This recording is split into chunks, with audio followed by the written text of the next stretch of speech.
Okay, right. Are we all here? Okay, Iris isn't here. Who'd like to read the nutshell? Any volunteers? I'd read it if I could see it. Right, It's here not you on. go. It's here. Right, go. Right. God tells Moses to receive from the children of Israel pure olive oil to feed the everlasting flame of the menorah, which Aaron is to kindle each day from evening till morning. The priestly Oh, you're frozen. Is it just Jeff or is it everyone?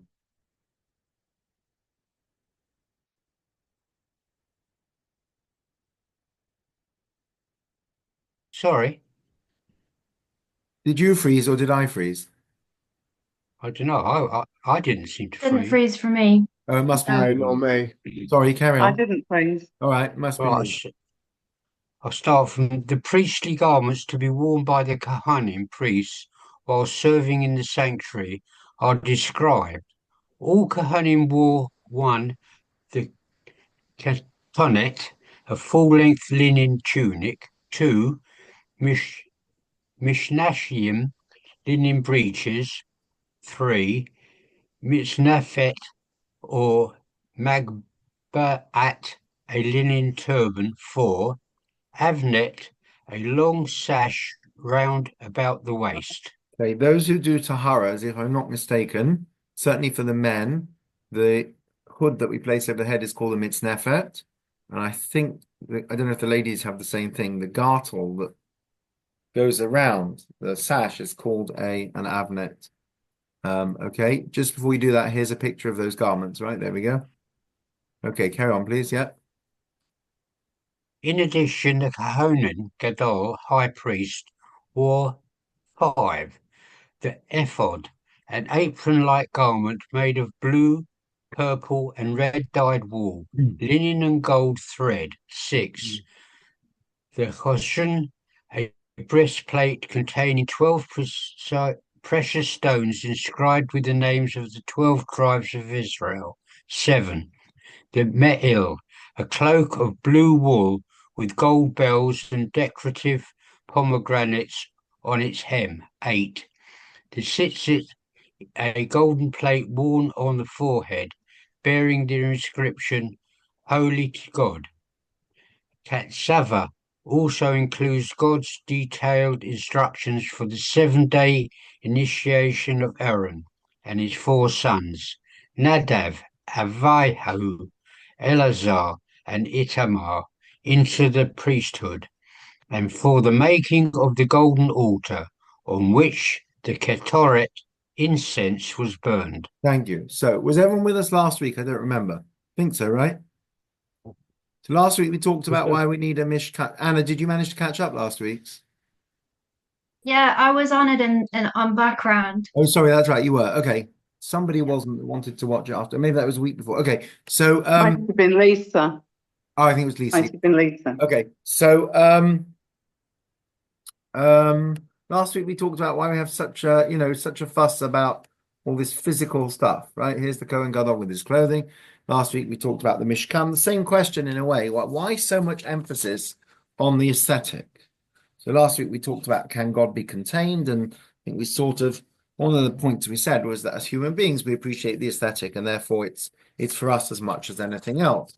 Um, so we ask the question again. Why is the Torah so specific? Why is it so emphatic in this, etc., about the clothes that the Kohanim wore and the Kohen Gadol wore? Right, let's just see exactly the quote. Here we go. Who'd like to read number two? Can't see it yet. Oh, Got it? Does it come up? I can't. Shall I I can't do see it? it. Go on. These are the vestments that they shall make: a breastplate, chosan, an apron, ephod, a robe, a knitted tunic, a turban, and a sash. Make them as sacred vestments for Aaron and his sons, so that they will be able to be priests to me. Right, I think that's Hoshen and it's misspelled. Apologies. Okay. So we've got all these things. Right, again, so this is straight from the excuse me, sorry, didn't sleep very well. Straight from the Torah. So now, Do we care for appearances in Judaism? Um, anyone know what one of the things that stood out about King Saul was?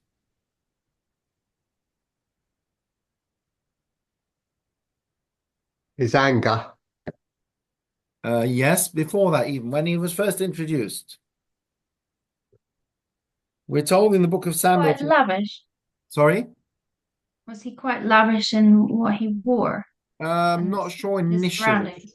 There's one particular thing that it mentions in Samuel chapter 9, Samuel 1. It says he was head and shoulders above everybody else. This could be where the phrase comes from, by the way. It literally uses that phrase. He stood head and shoulders above everyone else. He was physically tall, but was he really big in reality? So the answer is he wasn't, of course. He was morally lacking, and that's why he was ultimately deposed as king. We also know that he struggled with all kinds of things. So when God tells Shmuel, the prophet, Samuel, that he's basically going to reject Saul and then instead going to anoint King David, Shmuel goes to the home of Yishai, of David's father Jesse, and he sees a son called Eliav. And Eliav was, he thought, was the one. Why? Because Eliav was very tall and strapping. Let's see what God says to him. Who'd like to read number 3? Shall I read? No, Shall I read, Rabbi? please, yeah. But the Lord said to Samuel, pay no attention to his appearance or his stature, for I have rejected him. For not as man sees does the Lord see. Man sees only what is visible, but the Lord sees inside into the heart. Right, so people look at the outward appearance, but Hashem looks at what's deep inside. Appearances can be deceptive. I think we've had before, possibly. I think we have had before. Anyone know what an item of clothing is in Hebrew? How's your Hebrew? No.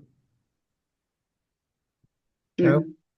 It's a beged, so begadim. A beged. When you make Is that sits. any item of clothing? Yeah, I think it's a generic item of clothing is a beged, a garment. So when you make sitters, they talk about the beged, which is the actual thing you wear, and then the strings.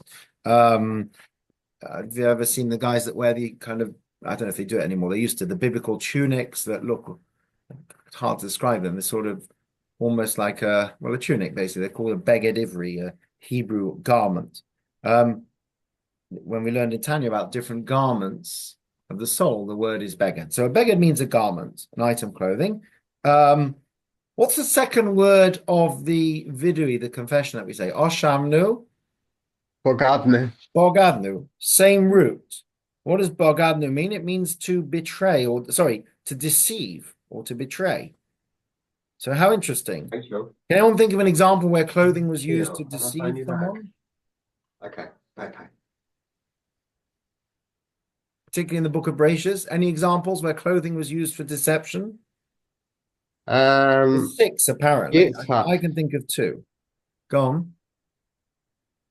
Well, when it was about the birthright and Yeah. covering arms with Yeah. skin. So Yaakov deceives his father. Another one? Anyone? Joseph. Yeah, Joseph, right? The coat. When the brothers put the goat's blood on it, yeah, to deceive their father. Apparently there are 6 altogether. I don't know what the other 4 are. It'd be interesting to go and in Bereshit alone. I don't know what the other ones are. Clothing. Tamar. Oh, Tamar. Yes. Tamar. Well, yeah, Tamar when she dresses up as a prostitute. Yeah, yeah, to deceive Judah. Right. There's 3 more apparently. I don't know what they are. Anyone else think of any? I'm trying to think if that Adam and Eve. Right? It's not so much. Joseph when his coat was torn off Possibly, yeah. by Potiphar's wife. Could be. Yeah. Could be. I'm thinking Adam and Eve possibly also. I'm not sure. Some form or another with leaves or whatever. Don't know what the others are. Interesting to look them up. Something around Moses, maybe, or his wasn't really, they weren't really using clothing. No. Book of Genesis. So pre-Moses. Anything to do with Noah? Noah. Don't know. Don't know. Be interesting to look up what the other six are. Rabbi Sachs says the six. He doesn't say what they all are. So, so clothing can be, easy. We all know, right? Yeah. If a chap in a suit comes up to you and says, if a chap in a suit and tie and a neat haircut, and whatever, quite clean looking, comes up to you and says, "I'm really sorry, I've had my wallet stolen. Do you think you could lend me some money for a train ticket? I'll send it back to you, or I'll PayPal you, or whatever." You say, "Yes, of course," because you look respectable. Why do you look respectable? Because you're wearing a suit and tie. Yes, right. And I don't remember the Fawlty Towers episode where he's fawning over the Lord somebody, and it turns out he's a con man. I remember that episode. No. Because he looks the part, so clothing can be deceptive. So what's the answer? The answer is that's true, but for the Kohanim, clothing serves a different purpose. I think we've learned this before. Let's have a look. I'll just give you the Hebrew. It says, "Vasisa bigdei kodesh la'aron you shall make sacred vestments, priestly clothing for your brother Aaron. For what purpose? Lekavod, or lesifares. Right? Kavod we know means honor or glory, and tiferes means adornment or beauty. Here it translates as dignity. And I didn't give the Hebrew, but verse 40 it says, "For Aaron's sons you should make tunics and sashes and turbans for dignity and for adornment." Okay, we could talk about the king when he opens parliament, and the queen when she opened parliament, that they don't wear. Right? When you see the king on a regular day, he's wearing a suit. He looks quite smart, but the fact is, nothing about his suit says king. Right? I don't think he wears a badge, or it's interesting. I mean, I suppose the assumption is that you recognize the king, unless I'm mistaken, and I'm not a great royal watcher, but I don't think on a regular day, if you saw King Charles, even if you saw William or Kate, I don't think there's anything, or Queen Camilla, or the late Queen Elizabeth. I don't think there's anything, if I'm not mistaken. There's, mayors wear chains, right? It's interesting, actually. Mayors are the only people, aren't they? I mean, MPs don't wear anything. A mayor wears a chain. Well, they only wear a chain. The truth is, they only wear it on ceremonial occasions. It's the same thing, right? In the army, in the police force, you'll have stripes, or you'll have, what do they call it? What's it called? Epaulette, or something that says something about your rank. But when you see the king walking down the street, he's just wearing a suit. It's a very nice suit. It's probably tailored, but it's just a suit. But when you see him on formal occasions, he's wearing either military clothing, ceremonial clothing, or he's wearing royal robes. And the fact is, it's very majestic, right? The other religious leaders also very into that, right? I'm not sure about imams. I think they have special robes for special occasions. Certainly, if you watch the coronation, the Archbishop of Canterbury and all these people and Pope, they're not my heroes, but they get dressed up. It's all very grand. They put on a whole thing. So it's for beauty and glory. We find it one other place in Devarim. Who would like to read? Oh, this is Shall I about. read again? Shall I read again? Yes. Somebody volunteer. Yeah, go on.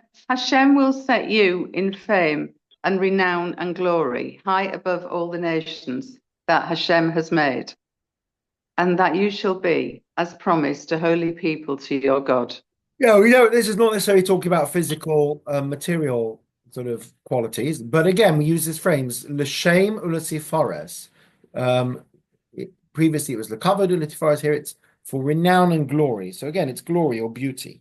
So we find this word tiferes, beauty, used. We find the word glory used, kavod, dignity or honor.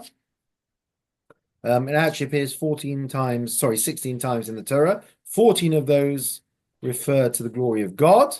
Twice in our Parsha is the only time it's used to a human being. So when we talk normally about kavod, we talk about the glory of God, the honor of God. Our Parsha, Tetzaveh, is where we find, it's the only place we find it used for human beings. And interesting, it's human beings that are serving God in a certain role. So the answer is, it does represent beauty. It does represent aesthetics. is not necessarily something that we associate with Judaism. We know ancient cultures were very much, we talked about this last week, built on like buildings and grandeur and right pomp and circumstance and ceremony. Mesopotamia, Egypt, Assyria, Babylon, Greece, Rome. Something just popped up on my feed about excuse me, life in Rome. Just speaking about all the grandeur of life in Rome. Temples and palaces and arenas and amphitheaters and theaters and stadiums. The royal court had robes and cloaks and crowns. Judaism generally seemed to shy away from this. The one exception being the temple, which we talked about last week, which was a significant building. And also here we're talking about the clothing of the priests. So why this sudden, obsession, if you like, or not obsession, with this physical appearance? Let's see what Maimonides says. Anna, would you like to read? You haven't read yet. Yep. In order to exalt the temple, those who ministered there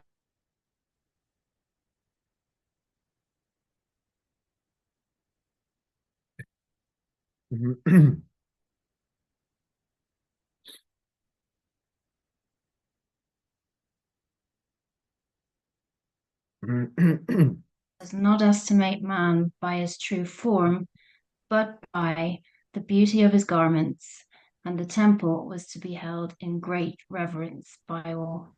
Yeah, I lost you in the middle. It's just me, isn't it? Everyone else was okay, right? Yeah. Okay, so I've got a problem with my Yeah. connection. So if we freeze again, apologies. Okay, so I don't know why. It's very annoying. It's supposed to be a fast internet connection. What can you do? Okay, so interesting, right? We said previously when Shmuel was looking for which of Yishai's sons is going to be the the leader, and he assumes it's the tallest, strapping one. He says, no, Hashem doesn't measure things by the external appearances. He measures what's deep inside. And yet here we have basically the Rambam says, Maimonides says in his Guide for the Perplexed, which is a work of philosophy. So he says that the multitude does not estimate man by his true form, but by the beauty of his garments. And the temple is to be held in great reverence by all. That sounds almost like a backhand, right? It's like, sadly, the reality is that for human beings, they won't recognize true worth unless it's packaged up in a silk purse, in a sow's ear in a silk purse, whatever it is, right? That's how they will recognize it. So it almost sounds like, since I think we've learned before about the commandment to appoint a king, and we've queried why it was something hundreds of years before they actually did appoint a king. It was a mitzvah in the Torah. And we said, and also kings often led to unfortunate consequences. There were a lot of bad kings that led people up the garden path. And we have said previously that some of the commentaries and some of the thinkers say that when the Torah says, when you shall surely appoint a king like all the other nations, then these are the qualities he should have, that the clue is in like all the other nations. What the Torah is actually saying is, when unfortunately you become so much like the other nations that you want a king, okay, I'll give you a king, but he can't have too many wives, and he has to have a Sefer Torah with him to remind him of who he is. It's almost what we call in halacha, we have something called b'diavad. Lechatchila and b'diavad. Lechatchila means literally from the start. So in the ideal scenario, b'diavad means post facto. Quite literally means when it happened already. Right? So you are absolutely forbidden from putting any milk in your chicken soup. If you were carrying your cup of coffee and you splashed a drop in your chicken soup, then we say if it's less than a 60th and it didn't change the flavor or the appearance, then b'diavad it's allowed. Meaning if it happened already, it's allowed, right? People sometimes struggle with this. Say, Rabbi, how come you told so-and-so that he's allowed to have ... He didn't tell him he's allowed to have ... He phoned me and said that, they're making soup for 500 people, and they found out that one of the ingredients, which they put a tiny bit in, actually turned out is milchik. So, but it's a very small amount, and it didn't change the flavor. So you're not supposed to do it, but if you did it already, then it's okay. So sometimes we use the terminology we often use philosophically as well. So we say, but so like if you're faced with a situation that's not ideal, so it almost comes across in that way here. The Rambam's saying that for the masses, who don't appreciate true inner beauty, sadly, we have to have external beauty. Which is interesting in itself, because of course it's always a debate, isn't it? Everyone's making fancy simchas, or everyone is overdressing, or everyone is spending too much money on this or that. Who's going to be the first person to break ranks and to say, this is not really important? And the first person will break ranks, and others will do so. It's evidently the problem of, it's not funny really, but, tongue in cheek. Sometimes people's biggest concern when there's a bereavement is who's going to cater the shiva, right? It's a bit of a stereotype, Jackie Mason stereotype, but there is that element, like, where are we going to get food at short notice for hundreds of people? You don't need food for hundreds of people, so you can stop worrying about, Rabbi, can we delay the Levi? I'm not quite, I have had almost this situation. Rabbi, can we delay the Levi by 2 days so we've got time to organize the catering for the Shiva? No, you can't, I don't quite say it like that, but evidently it's not a new problem. In the times of Rabbi Gamliel, there are two things that he enacted, and we're going back to what, the 1800 years or whatever it is, something like that. There are two things he enacted. One was that when he was, so it seems there were two problems at the time. One was that people were getting elaborate shrouds for burial, right, trying to outdo each other, and the other was that people at shivas would have ridiculous, like, over-the-top catering. So two things Rabban Gamliel enacted. One was he enacted that when he dies, should be buried in a plain shroud, which I believe is when basically it changed for everyone. If Ram Gamliel is having plain white shrouds with no, just basic, cheap, whatever, then everyone should have that. And the second is, he said, I think it was, there should be no crystal glass or no glass or something like that. Decanters at the Shiva, which I guess was the equivalent of saying don't have fancy catering.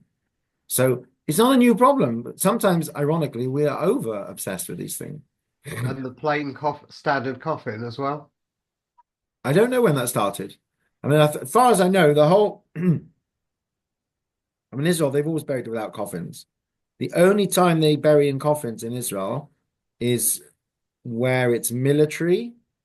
I'm assuming, obviously, with the hostages, they had no choice. That's how you transport a body. But if anyone's ever seen or been to an Israeli levaya, generally speaking, regular levaya, you just see a body wrapped in a talus. It's quite unnerving if you've never seen it. The first one I think I ever saw close up, I had been to one or two when I was studying there, but from a very, very far distance. Like, I went to Rav Shlomo Zalman Auerbach's levaya. I think there were 400,000 people there. Didn't even know who he was. They just told us, it was, now I know who he was, but they just told us it was a famous rabbi and there'd be thousands of people there, and we all went out and paid our respects. I don't remember seeing anything close up, but the first time I saw him close up, I think, was actually Rabbi Holtzberg on TV, when he'd been, not on TV, whatever, video link, when he'd been murdered, unfortunately. And if you don't expect it, it's quite unnerving, because you see a talus wrapped around a body, basically, it gets put in the ground. Oh, what about women, Rabbi? I think they also, I'm fairly sure that they also wrap them in a talus. I think that's what I've seen. Doesn't totally make sense to me. I'm fairly sure that's what they did. Well, we only have coffins because it's the law of this land. Right. So ashes to ashes, dust to dust is more natural the better.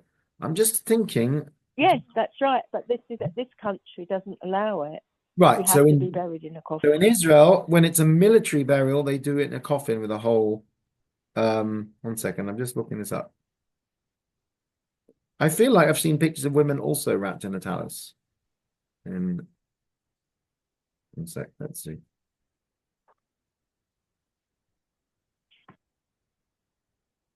Oh no, they're not. So what are they buried in? Just shrouds. Oh, so maybe just a white sheet. It may be a sheet. Yeah, could be a sheet. You're definitely wrapped in something. Yeah. So if you ever see Israeli, so with the obviously many people watch the Bibas family levaya. Sometimes practically you need a coffin as well, if more respectful to bodies in a poor state. But so, fancy coffins, yeah, at some point that also, I don't know. The interesting one, of course, is that if you go to cemeteries in Israel, they have very uniform matzevot, right? They're all pretty much the same. They have slightly different wording, but they're the same size, they're the same shape, they're the same angle, they're very uniform. Certainly the military ones. I think the regular ones, I'm thinking, like, when I've been to Har Menuchos a few times, I'm sure they're pretty standard. In this country, of course, you can go, particularly to old cemeteries, and you'll see the most ridiculous things, that are like 10 feet high with columns and things. So it's interesting that I guess somehow that's an area that evaded regulation and people took advantage of it to try to outdo each other. Because certainly coffins and shrouds would have been standard, but Matsevas, stones, tombstones, evidently they weren't. And so people would try to outdo each other, which I think is quite distasteful. But the way Maimonides is saying is that, look, we're human beings. This is the reality. Oh, we could ask many questions. Why do brides have to be dressed up so fancy and beautiful? Yeah, etc. The answer is we're human beings. We appreciate beauty. Let's recognize that. Maybe let's embrace it even. So arguably, one way to embrace it is to use it for holiness. How do you use it for holiness? Right. So the priests would dress in very fancy, elaborate robes. The king presumably would. Right. A bride gets dressed up on her wedding day. We dress up for shul, for Shabbos, not for shul, for Shabbos or Yom Tov. Right. You're supposed to have fine clothes. That's how you honor Shabbos and Yom Tov. So it's not. Well, let's recognize that we're human beings. We said last week we put the Sefer Torah. We don't put it in a paper bag. We put it in velvet with silver and gold. Right. Obviously, somebody sent a message. A rabbi of my acquaintance showed me a text. So I hope it's no one here. I apologize if it was. I don't think it's anyone here that said, Rabbi, our mezuzahs fell down. We were doing some renovating. They came down, and we found that they're empty. Does that matter? It's a lot cheaper to buy the cases without the parchment. You have to have the parchment. So yes, you do. That's what the mezuzah is. The case is very nice and everything, but a Sefer Torah cover is great, but not without a Sefer Torah in it. So there is a hint of disdain in what Maimonides says that this is a nod to human weakness. But so are lots of things in the Torah. So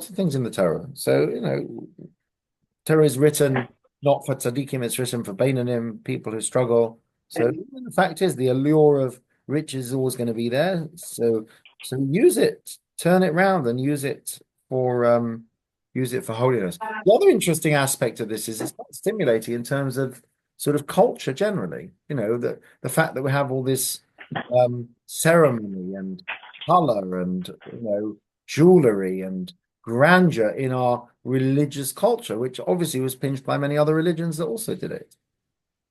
Right, the grand temples, etc. Let's see what Michael Wishagrod, I think how you pronounce it, wrote a book called The Body of Faith. I love Rabbi Sachs because without him, I wouldn't know any of these sources. And this is what he says about the temple. It's very interesting. Let's see. Who'd like to read? Who hasn't read yet? Anyone?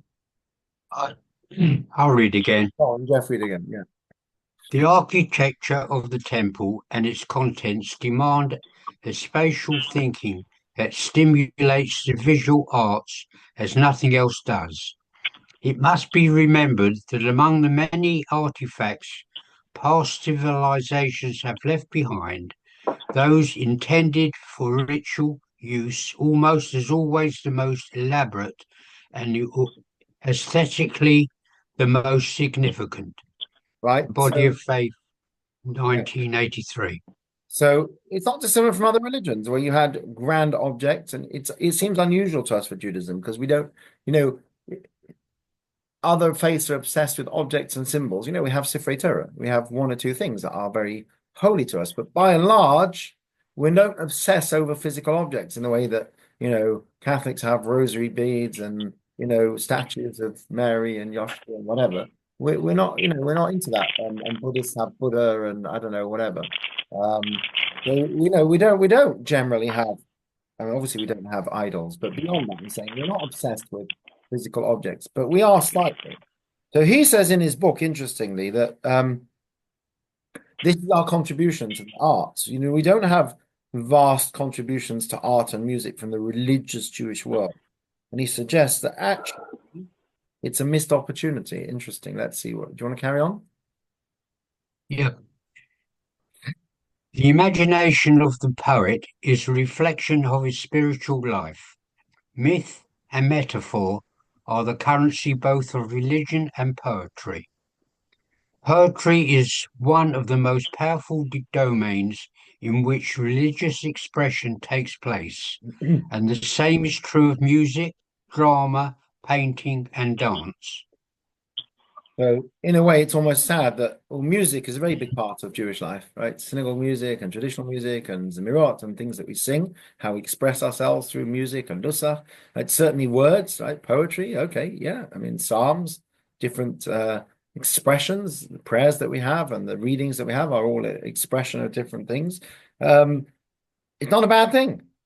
Not a bad thing. They say Rav Kook hoped that with the return to Zion, there would be a renaissance of Jewish culture, of art, and the arts, and because there is a place for beauty, physical beauty in religious life, especially in Avodah when it comes to service of God, because the temple service was very centered on aesthetics. So we went to the Twist Museum yesterday. A very interesting experience. It's quite expensive, and it doesn't take that long to go, but it's all optical illusions, and it's quite fascinating. And what I found particularly interesting from a religious point of view is a number of items said that scientists have it's things like simple example is they had a grid of black lines, right? Like black squares over a white background. When you look closely, you see gray dots in the center of each one, right? It's a common optical illusion, right? And of course, the gray dots don't exist. Your eye does various things when it sees the different colors and wavelengths of light. There are all kinds of interesting things there where you basically your eye deceives you or your brain deceives you. And a number of them said that scientists are still struggling to understand why this happens, which I thought was really interesting, particularly when it comes to perception. So a couple of things it said, there is a theory, but it's not yet fully developed, that the reason why ... There was one where, I don't know if anyone's been there, it's very interesting. There was one where they have these squares and they have alternate light and dark borders. I think they're pink and red. So the ones with the light borders, your eye automatically imagines the square to be slightly lighter pink than the other ones, which it has as plain white. And you can look close up and see it's pure white. But your eye, so they've got a lot of the what do you call it?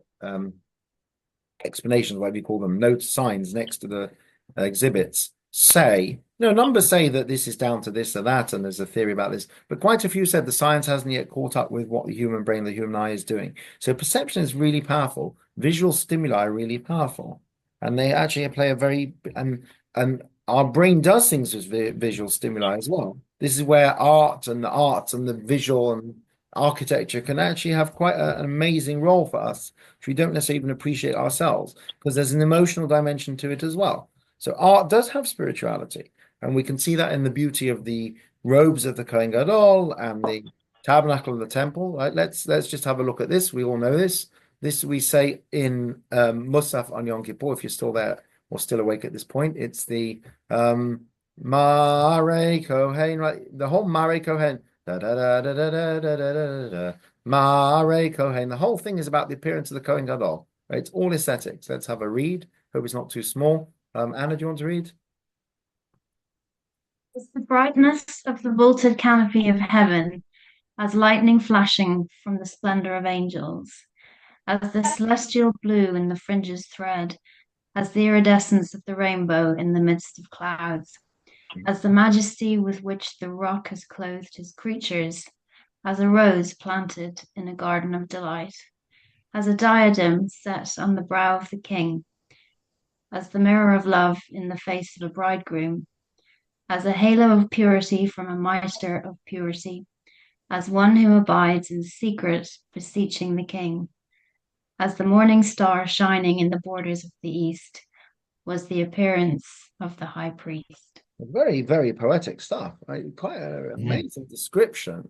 Very, very flowery. Some of it is physical, but a lot of it is, metaphorical. The majesty with which the rock has clothed his creatures. You look at the Kohen Gadol and you see the mirror of love in the face of a bridegroom, the halo of purity from a mitre of purity. You know what a mitre is? A mitre is what a bishop wears. There's one who abides in secret, beseeching the king. The morning star shining in the east. Very powerful stuff. I don't know who wrote it, by the way, but very powerful stuff from our liturgy.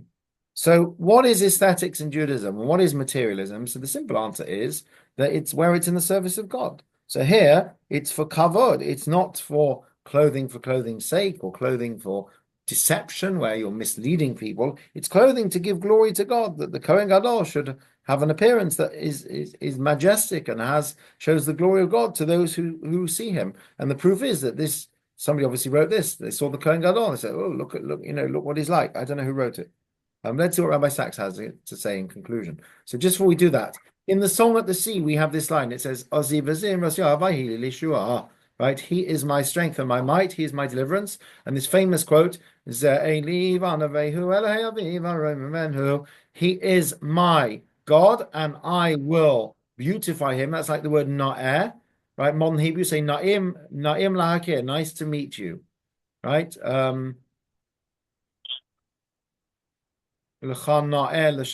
It's pleasant. It's nice. It's nice is a terrible word. Beautiful to praise him. The word noi means beauty. He is the God of my father's house. I will exalt him. So this three words here, Ze Eli Van Vehu, he is my God and I will beautify him. We've probably come across this before, is the source for what we call Hidor Mitzvah. Hidor, you know from your granddaughter Hadar, means beauty. Hidor Mitzvah means the beautification of a mitzvah. What's the beautification of a mitzvah? It's that technically I just need a cup. Whoops, sorry. Lost it. Technically, I just need a cup to make Kiddush. So why not use a plastic cup besides the environmental impact? So the answer is that it doesn't look very impressive. The king doesn't have a plastic cup. He has probably a golden goblet or a silver goblet. So when we make Kiddush, we have a nice, elaborate, aesthetically nice thing, right? When we light our Shabbat candles, you can light tea lights if you need to, but it's nice to have candlesticks for Shabbos, right? It's nice to have Pesach is only once a year. It's very tempting to use disposables, but you know what? If you can, it's really nice to have lovely, beautiful serving dishes and a decanter for your wine and things that speak opulence and luxury. When you have your Seder and you celebrate your freedom. So why do we do these things? Right? You can buy a mezuzah.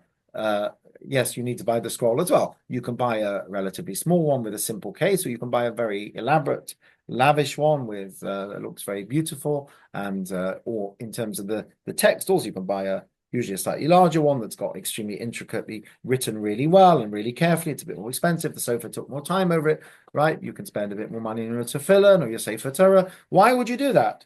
Why wouldn't you just get the basic, tick the box? The answer is because I don't want to just do a mitzvah. I want to beautify the mitzvah. And Viola of an esrog, I want one that's obviously kosher. I want one that's also, impressive in every way. That's how, by matzah seder, by shmor matzah. People buy handmade matzah. Why? Because we want to take the mitzvah to its limits. We want to enhance it and beautify it. So we learn it from here. This is the idea. So let's see what Rabbi Sachs says in conclusion. Julian, you're always good at Rabbi Sachs. We like channel Rabbi Sachs. Okay.